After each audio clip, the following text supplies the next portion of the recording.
রোহিঙ্গা সংকট সমাধানে বাংলাদেশ প্রথম নীতি গ্রহণ করেছে বলে জানিয়েছেন প্রধানমন্ত্রীর প্রতিরক্ষা উপদেষ্টা অবসরপ্রাপ্ত brigadier general doctor A K M. Shamsul Islam. তিনি আশা করেন দ্রুতই শান্তিপূর্ণ প্রত্যাবাসন শুরু হবে। আজ ঢাকা বিশ্ববিদ্যালয়ে রোহিঙ্গা বিষয়ক এক সেমিনারে তিনি এসব কথা বলেন।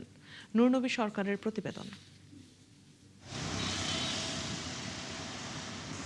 9 বছর হলো মিয়ানমারে গণহত্যার মুখে বাস্তুচ্যুত হয়ে রোহিঙ্গাদের এদেশে আসা।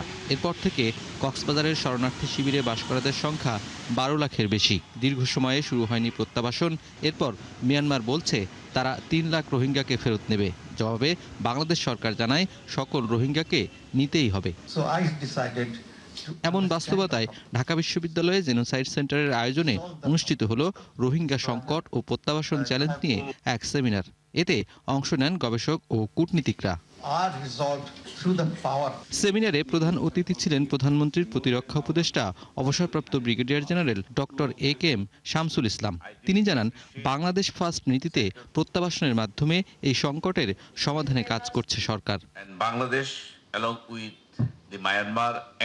নতুন সরকারের নীতি হলো বাংলাদেশ প্রথম। বহুপক্ষীয় শান্তিপূর্ণ রোহিঙ্গা প্রত্যাবাসন দ্রুতই শুরু হবে বলে আশা করছি। মিয়ানমার বলছে কয়েক লাখ ফেরত নেবে, আমরা বলছি সকল রোহিঙ্গাকেই নিতে হবে। তিনি অভিযোগ করেন, গেল ফ্যাসিস্ট রেজিমের উদাসীনতা ও লোভের কারণে এই দীর্ঘমেয়াদে ঝুঁকিতে পড়েছে বাংলাদেশ।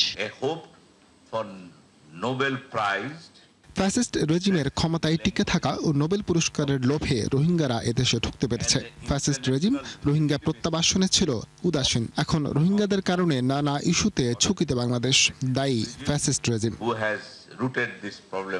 প্রতিরক্ষা উপদেষ্টা আরও জানান, সামরিক বাহিনী এই ইস্যুতে সতর্ক দৃষ্টি রাখছে।